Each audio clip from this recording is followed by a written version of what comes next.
सवाल हो आपका तो पूछो। चलो अच्छा दो लाइन गाना सुनाना चाहते हैं। बोलो।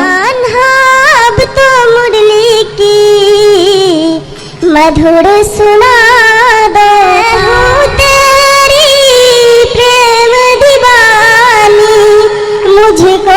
आप सभी चैनल को सब्सक्राइब कर लीजिएगा। जो भी यूट्यूब पर देख रहे हैं चैनल को सब्सक्राइब कर लीजिए और शेयर कीजिएगा। तो राधे राधे दोस्तों, स्वागत है आपका हमारे YouTube channel reaction by Usha में। बात करेंगे हम आज ऐसी लड़की की जो कि पंडाल में आती है और कहती है गुरुजी हमारे घर के भगवान जो हैं खंडित हो गए हैं, हाथ या पांव पर से थोड़ा चटक टूट गए हैं, तो बताइए गुरुजी उस मूर्ति का हमें क्या करना चाहिए। तो आइए दोस्तों देखते हैं कि हमारे गुरुजी क्या बताते हैं इस विषय में। बने रहिए हमारे साथ वीडियो के अंत तक। राधे गुरुजी, मैं सासाराम से आई हूँ, बिहार से। मैं 2-3 प्रश्न करना चाहती हूँ, कर सकती हूँ? बिल्कुल। गुरुजी, अपने घर में कृष्ण जी की रखी हूँ, वो थोड़ा सा खंडित हो गए हैं, तो उन्हें क्या कर सकते हैं? कहाँ से खंडित हो गए हैं? हाथ से। तो टूट गया है तो विसर्जन करके ठाकुर जी को किसी भी पवित्र नदी में रेत में गड्ढा खोद के ठाकुर जी को विसर्जन ऐसे किया जाता है, फिर दूसरे ले सकते हैं। मेरा दूसरा प्रश्न ये है कि लहसुन प्याज क्यों नहीं भगवान को भोग लगाया जाता है? तामसी है इसलिए। इसलिए। और तांबे के बर्तन से क्यों पानी पिया जाता है? क्योंकि तांबे के स्पर्श होते ही जल गंगा की तरह पवित्र हो जाता है। धातु वो तांबे के स्पर्श से गंगा जल अपने आप बदल जाता है। और भगवान के भोग में तुलसी का पत्ता डालने का कारण? भगवान के भोग में तुलसी भगवान की पत्नी है ना, तो भगवान तुलसी से वचन दिए थे कि मैं तुम्हारे बिना ना पानी पीऊँगा ना कुछ खाऊंगा, इसलिए भगवान तुलसी को अत्यधिक प्रेम करते हैं, इसलिए तुलसी डालते हैं भक्त। आपके जन्मदिन में आपकी माँ वही बनाती है ना जो आपको पसंद है, उसी तरह जब भगवान को पसंद है तुलसी तो भगवान को भक्त समर्पित करता है। राधे राधे गुरुजी। खुश रहिए। जय श्रीमन नारायण। बोलो। हमने कभी सोचा नहीं था कि यहाँ पे आएंगे, लेकिन हम सब एक फैमिली आए। खुश रहिए। कुछ प्रश्न है आपका?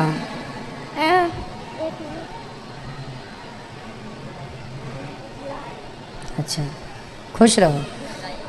बताओ, भगवान आपको सुखी रखें। बताओ, कोई सवाल हो आपका तो पूछो।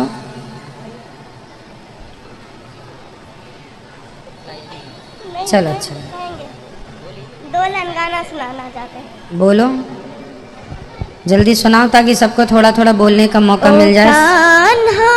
अब तो मुरली की मधुर सुना दो ताल, ओ कान्हा अब तो मुरली की मधुर सुना दो ताल।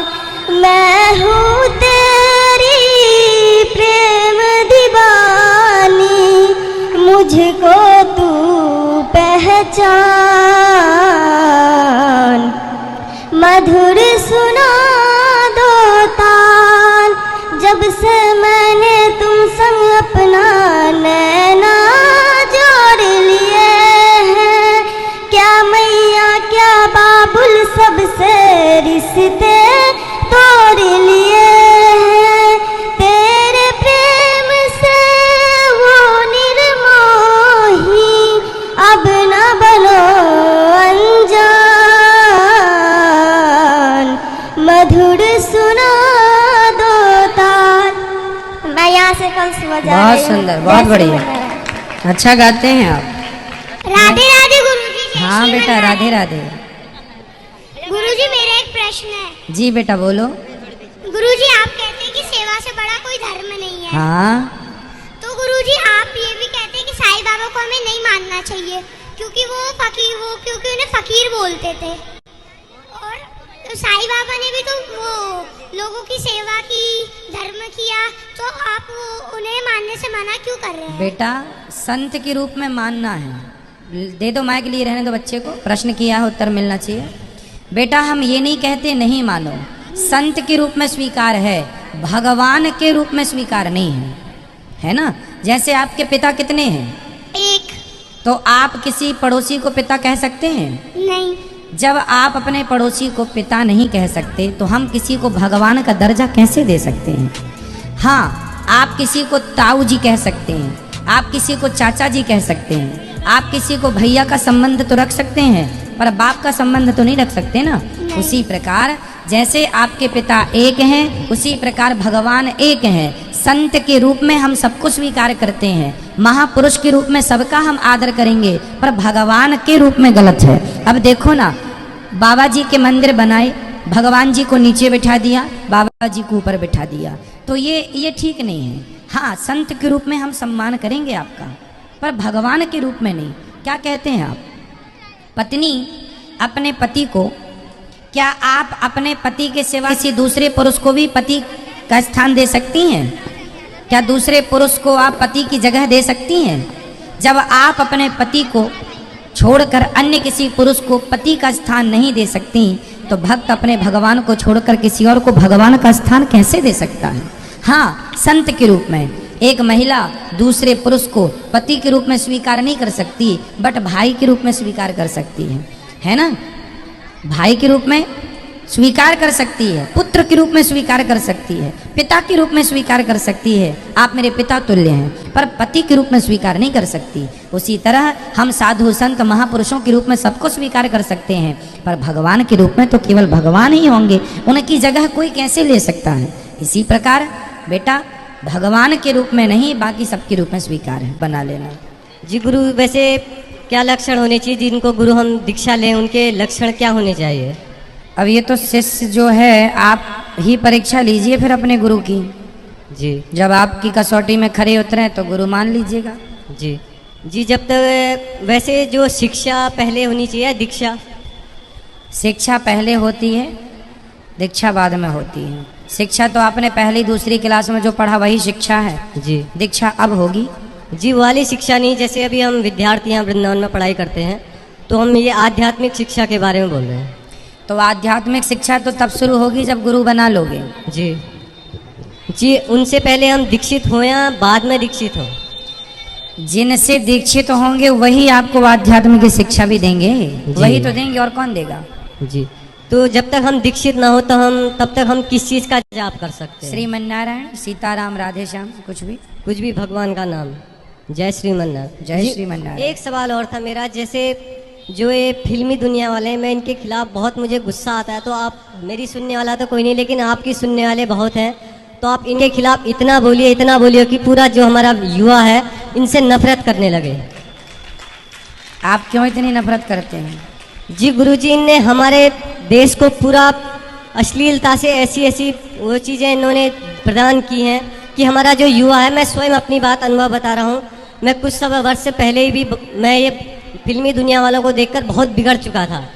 लेकिन मैं बता रहा हूँ कि ये अध्यात्म में आने के बाद मैं अपना जीवन खुद स्वयं जानता हूँ कि मैं बदलता हुआ देखना चाहता हूँ। इसलिए मैं इन फिल्मी दुनिया वालों और जो ये अलग इस लाइन में है, इनके खिलाफ आप इतना बोलिए कि लोग इनके खिलाफ नफरत करने लगे और हमारा भारत फिर से सनातनी भारत बन जाए फिर से। सही कह रहे हैं, ये तो शराब आज ही कथा में हमने बोला है। जी जी, बोला था।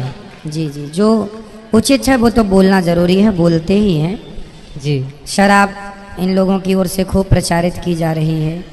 ठीक है, आप ठीक देखो, आप इनका अनुभव देखो कि ये पिक्चर देख के गलत रास्ते पर अब ये सही रास्ते पर है, ये अच्छा लगा। जी, जय श्रीमन्नारायण। हाँ, मैं ये आपके पास आएगा। कल आप में से किसका आप पूछने वाले थे? ठीक है, बोलिए भैया। पूज्य सदगुरुदेव भगवान के चरणों में दास का बारंबार प्रणाम। खुश रहिए। यहाँ पर सभी उपस्थित भागवत भक्त सभी को राधे राधे, जय जय श्री राधे। जी आचार्य जी, दास का एक प्रश्न है। प्रश्न यह है आचार्य जी, जैसा कि आप कहते हैं कि हमें हर मनुष्य के अंदर परमात्मा का दर्शन करना चाहिए, ठीक है, हर पशु में परमात्मा का दर्शन करना चाहिए, कण कण में परमात्मा का दर्शन करना चाहिए।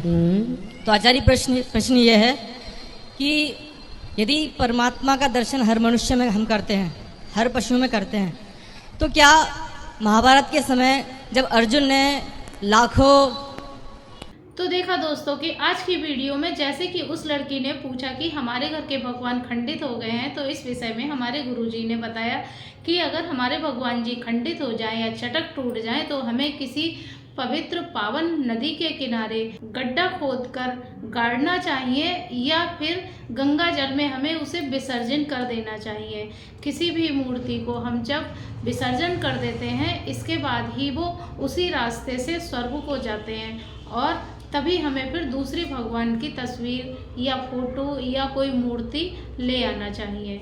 तो दोस्तों, आज की वीडियो से आपको जो भी ज्ञान प्राप्त हुआ हो, आप हमें कमेंट बॉक्स में कमेंट करके ज़रूर बताएं। और हाँ, अगर अभी तक आपने हमारे चैनल को सब्सक्राइब नहीं किया है तो हमारे चैनल को सब्सक्राइब कर लें, हमारी वीडियो को लाइक कर दें, कमेंट में राधे राधे लिखना ना भूलें। मिलेंगे ऐसी ही इंटरेस्टिंग वीडियो के साथ, तब तक के लिए राधे राधे।